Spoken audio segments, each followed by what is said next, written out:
Bonjour tout le monde, vidéo aujourd'hui pour expliquer le contenu du cours sur les statistiques, deuxième cours sur les stats. Donc, je veux juste vous rappeler qu'hier, on a vu un rappel des notions statistiques de première secondaire, c'est-à-dire c'était quoi une étude statistique, qu'une étude statistique pouvait avoir un caractère quantitatif ou qualitatif, ce qui voulait dire que la réponse à une étude pouvait être soit des mots, la couleur préférée par exemple, c'est qualitatif, alors que le nombre d'animaux de compagnie dans une famille, ça c'est quantitatif, on peut les compter. Puis le caractère quantitatif peut être discret ou continu. Discret quand c'est des incréments, par exemple le nombre d'enfants dans une famille, c'est un ou deux ou trois ou quatre, mais rien entre les deux. Alors que le revenu moyen par mois ou la taille en centimètres, ça c'est continu parce qu'il peut y avoir plein de réponses entre deux mêmes réponses, entre deux réponses différentes, pardon. Donc voilà, ce concept-là. On a aussi vu le concept de population versus échantillon. Là, ce qui nous intéresse aujourd'hui, c'est comment on va présenter ces données-là. Donc, une fois qu'on a fait notre étude, qu'on a recueilli les données, comment on peut les présenter. Fait que je vous présente trois façons de présenter les données. La première, c'est le tableau de distribution. OK? C'est là-dedans qu'on va compiler nos données qu'on recueille au cours d'une étude. Dans un tableau de distribution, il y a toujours deux choses. Il y a, premièrement, le caractère étudié. Là, on donne un exemple ici où on a demandé à 40 employés d'une entreprise de préciser le plus haut diplôme qu'ils ont obtenu. Et là, il y a trois réponses possibles. J'ai obtenu mon diplôme d'études secondaires, mon diplôme d'études collégiales ou mon diplôme d'études universitaires. Donc, c'est ça les trois options. Et là, des 40 personnes qui ont répondu, vous voyez ici, là, il y en a 5 qui ont répondu études secondaires, il y en a 15 qui ont répondu études collégiales, puis il y en a 20 qui ont répondu études universitaires pour un total de 40. Donc, dans notre tableau, on a un titre qui parle scolarité des employés, donc qui dit ce que ça va dire. On a une colonne avec le caractère étudié, donc le type de diplôme obtenu par les gens. On les nomme dans cette colonne-là. Et on a une colonne pour l'effectif. L'effectif, ça, c'est le nombre de fois que la réponse est revenue. Donc, le nombre de fois que j'ai reçu études secondaires comme réponse parmi les 40 personnes, c'est 5. Donc, je l'écris ici. Et, etc. pour les autres. Et finalement, la fréquence. Là, on vous met le calcul au complet, mais normalement, la fréquence, c'est juste en pourcentage, ça représente quel pourcentage de mon total. Donc, 5 personnes, là, ça représente combien de pourcents? 5 sur 40, c'est combien sur 100? C'est ce qu'on fait comme calcul ici. On calcule le 5 quarantième de 100%, donc ça nous donne la valeur des réponses en pourcentage. C'est souvent comme ça qu'on va présenter les données. Donc ici, on pourrait dire, par exemple, que 50% des répondants ont un diplôme d'études collégiales, universitaires, pardon. Puis on pourrait dire que 12,5% des gens ont seulement un diplôme d'études secondaires. Donc, en pourcentage, ça parle souvent plus. Fait que peu importe le total de nos effectifs, qu'on ait interviewé 40 personnes ou 3000 personnes ou 6700 personnes, si on ramène en pourcentage, en fréquence, ben ça nous donne une base de comparaison commune à tout le monde. Une fois que j'ai recueilli mes données et sont dans un tableau, je peux les présenter de manière visuelle. Donc, pas juste un tableau avec des chiffres, mais je peux les représenter visuellement. Il y a deux façons de faire ça. Trois en fait. Premièrement, le diagramme à bande. Donc, ici, on vous présente le diagramme à bande, puis on vous dit que dans le fond, c'est la même chose que le tableau, mais au lieu d'avoir une colonne avec le nombre de personnes, on met le caractère étudié sur un des axes. Donc, ça pourrait être l'axe horizontal aussi, là, ça ne change rien.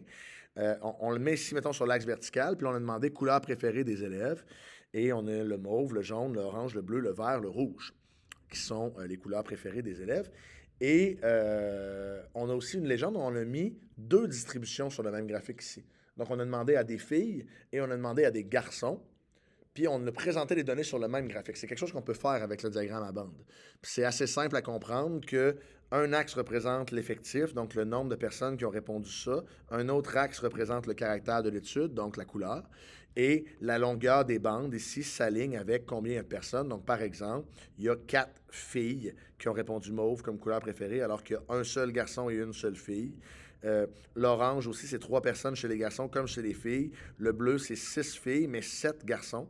Donc, on peut suivre comme ça les données. Et là, du premier coup d'œil, on peut voir facilement dans ce tableau-là que autant chez les garçons que chez les filles, c'est le bleu qui est la couleur la plus populaire, parce que c'est là que les bandes sont le plus longues. Donc, c'est une représentation visuelle du tableau d'en haut qui est beaucoup plus pratique parce qu'on peut d'un coup d'œil savoir ce qui se passe. On a aussi le diagramme à ligne brisée. C'est essentiellement le même concept, OK? Mais le diagramme à ligne brisée, on va souvent l'utiliser dans les cas où on veut vérifier la variation de quelque chose dans le temps.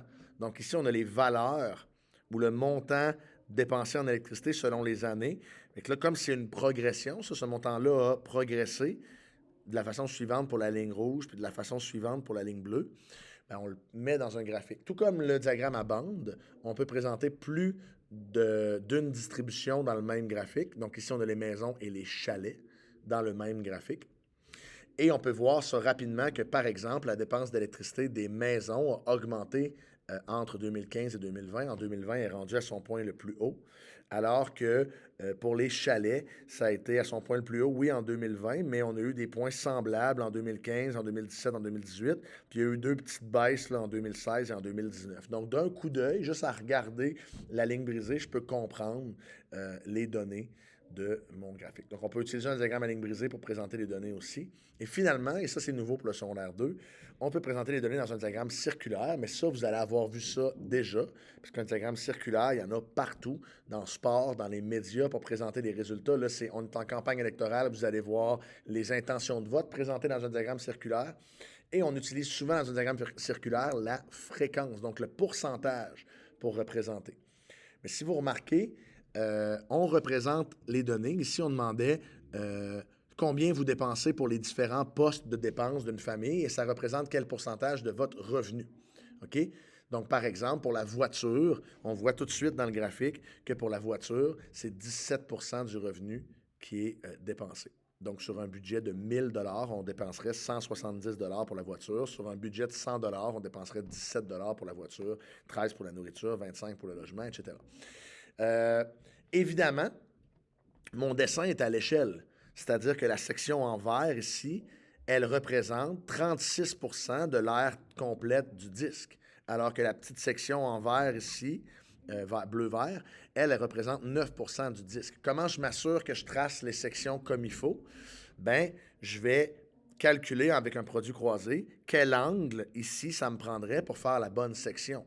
Donc, je vais me demander, par exemple, ici, pour ce calcul-là, je vais me demander 36 sur 100, ça devrait correspondre à quel angle sur 360. Comme ça, je vais trouver l'angle à utiliser pour faire ma section qui représente 36 %. Et là, je vais faire la même chose pour les autres. Si je veux savoir le 13 % c'est quoi, bien, je vais me demander 13 sur 100, c'est supposé correspondre à quel angle sur 360. Et là, je trace mon graphique comme ça. Puis là, si vous demandez physiquement comment je tracerais le diagramme circulaire, ça prendrait un rapporteur d'angle pour aller mesurer le bon angle et s'assurer que la section est correcte. Évidemment, là, les logiciels informatiques font ça automatiquement, mais le calcul de l'angle, on le fait comme ça, avec un produit croisé avec notre fréquence en pourcentage. Donc, c'est les 3 façons qu'on a de représenter des données. Je reviens du début. Donc, le tableau de distribution de base, on présente un tableau dans lequel on met le caractère étudié, le nombre de fois que ça a été étudié dans l'étude et qu'est-ce que ça représente en pourcentage. Diagramme à bande permet de représenter ces données-là, mais dans un graphique avec des bandes pour visualiser les effectifs. Même chose pour la ligne brisée, mais il y a un concept de continuité dans la ligne brisée qui se prête plus à quand c'est du temps. Mais peu importe, on peut utiliser la ligne brisée pour d'autres choses. Et finalement, le diagramme circulaire qui lui permet, en un coup d'œil, de voir l'importance relative des données. Donc, qu'est-ce qui est plus important que l'autre? Ici, tout de suite, dans ce graphique-là, on peut voir qu'il y a une plus grosse portion du budget qui est à autres frais et épargne par rapport à la nourriture. Puis, on peut se dire que le logement coûte plus cher que les frais de garde. On voit ça tout de suite, même si on n'avait pas mis les pourcentages, même si on cachait ça, juste à voir la grosseur des secteurs, on peut deviner qu'est-ce qui est plus important que l'autre. Donc là, je vous invite à faire les exercices là-dessus. Puis au prochain cours, on poursuit l'apprentissage des notions en statistique. Bonne journée!